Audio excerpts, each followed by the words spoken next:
అంటే వీళ్ళందరి వెనక శ్రీకాంత్, రౌడీ షీటర్ శ్రీకాంత్, ఏదైతే మీరు పెరోల్ ఇప్పించి మళ్ళీ ఆ పెరోల్ రద్దయి ఇక్కడ కూడా చిన్న మాట అశోక్ గారు, మీరు ఇచ్చిన శ్రీకాంత్కి నేను పెరోల్ ఇవ్వలేదు, పెరోల్కి సిఫారసు లెటర్ ఇచ్చిన మాట వాస్తవం. నేనే కాదు అశోక్ గారు, భారతదేశంలో కొన్ని వందల మంది ఎమ్మెల్యేలు, వేల మంది ఫెరోల్కి లేఖలు ఇస్తాం. ఏమని ఇస్తాం? నియమ నిబంధనలకి అనుకూలిస్తే ఇతనికి 15 రోజులో వారం రోజులో ఫెరోల్ ఇవ్వండి, ఏదో కుటుంబ సమస్యలో మరొకటి అని దాన్ని పరిశీలించి అధికారులు నిర్ణయం తీసుకుంటారు. ఫెరోల్ అనేది ఖైదీలకి ఒక హక్కు, అదే నేరం కాదు, ఘోరం కాదు.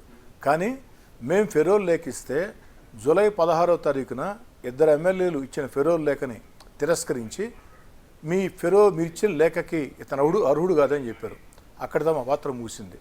కానీ 14 రోజుల తర్వాత జీవో ఇచ్చారు. దీని మీద ఎలా జరిగిందని ఇప్పటికే హోంశాఖ మంత్రి అనిత గారు దర్యాప్తు చేస్తూ ఉన్నారు. దర్యాప్తులు అన్ని విషయాలు కూడా తెలుస్తాయి. శ్రీకాంత్ తండ్రి నా వద్దకు వచ్చాడు, ఫెరోల్ లేఖ ఇవ్వమన్నాడు. అశోక్ గారు, ఈరోజు వైఎస్ఆర్ కాంగ్రెస్ పార్టీ నాయకులు ఇంత రాద్ధాంతం చేస్తున్నారు. నేను లేఖ ఇచ్చిన దానికి నా లేఖ తిరస్కరించిన విషయం కూడా వైఎస్ఆర్ కాంగ్రెస్ పార్టీ తెలుసు. ఇంత రాద్ధాంతం చేస్తున్నారు. మరి వైఎస్ఆర్ కాంగ్రెస్ పార్టీ ప్రభుత్వంలో వైఎస్ఆర్ కాంగ్రెస్ పార్టీ ఎమ్మెల్యేలు, జగన్ గారికి అత్యంత సన్నిహితుడు చెవిరెడ్డి భాస్కర్ రెడ్డి గారు, సుళ్ళూరుపేట ఎమ్మెల్యే, వీళ్ళందరూ కూడా లేఖలు ఇయటం కాకుండా ఫెరోల్ ఇప్పించి ఉన్నారు. అది దానికి ఏమంటారు? అయితే ఏది ఏమైనా ప్రతి సంఘటన కూడా రాజకీయ నాయకుడికి ఒక గుణపాఠం కావాలనే ఉద్దేశంతో ఈ ఫెరోల్ విషయంలో ఇంత వివాదమైంది. కాబట్టి భవిష్యత్తులో ఏ ఒక్కరికి కూడా ఫెరోల్ లేఖ ఇవ్వకూడదని నేను భావించా. దాన్నే బహిరంగంగా ప్రకటన చేశా. మీరు అనొచ్చు ఇవ్వకుంటే ఎలా అని చెప్పని.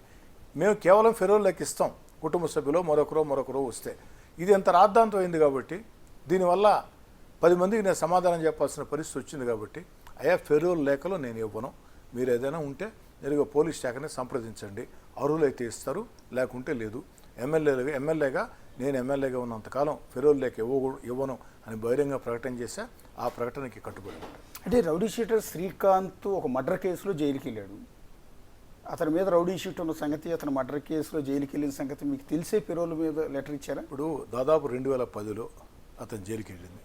15 సంవత్సరాలు, మధ్యలో ఒక 5 సంవత్సరాలు జైలు నుంచి కూడా పారిపోయాడు. నేనేమి వీటికేమీ కాదనలా. ఫెరోల్ కొత్తగా ఇచ్చిందేం కాదు. గత వైఎస్ఆర్ కాంగ్రెస్ పార్టీ ప్రభుత్వంలో కూడా ఫెరోల్ ఇస్తూ వచ్చారు. కాబట్టి వాళ్ళ తండ్రి వచ్చి అడిగినప్పుడు, అశోక్ గారు నా స్థానంలో మీరు ఉంటారు, అనేక మందికి లేఖలు ఇస్తూ ఉంటాం. రాజకీయాల్లో లేఖలు ఇవ్వక తప్పనిసరి పరిస్థితి. మేము ఇచ్చిన లేఖలన్నీ ప్రభుత్వ ఉత్తర్వులు కావు. మేము ఇచ్చిన లేఖలు కొన్ని పనులు జరుగుతాయి, కొన్ని పనులు జరగవు. ఆ విధంగా వాళ్ళు వచ్చి అడిగినప్పుడు, ఈ విధంగా మా కుటుంబ సమస్యలు ఉన్నాయి, మా బిడ్డకు 10 రోజులు ఫెరోల్ కావాలని అడిగితే నా లేఖ వస్తువు వల్ల రావచ్చు, రాకపోవచ్చు, నేను లేఖ ఇవ్వను అంటే అది సమంజసం కాదు. అంటే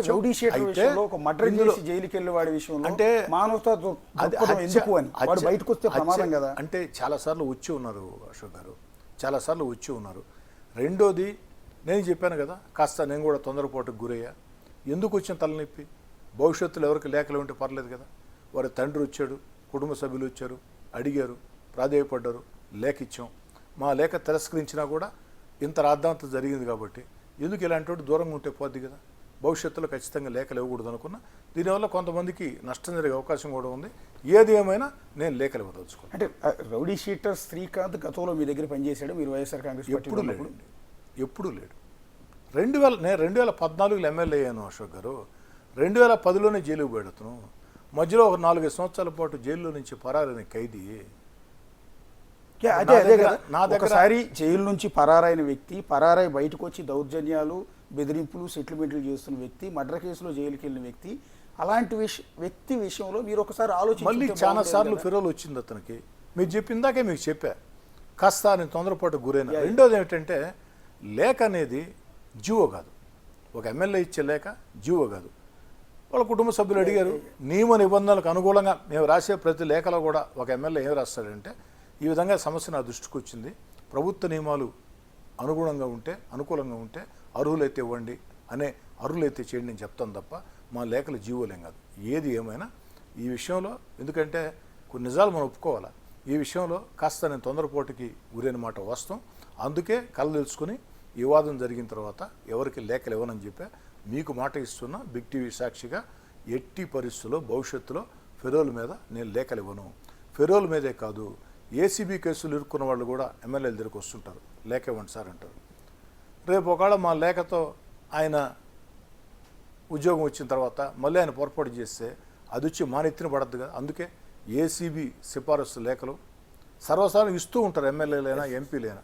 ఇలాంటి వివాదాస్పద అంశాల్లో లేఖలు ఇవ్వదలుచుకోలేదు.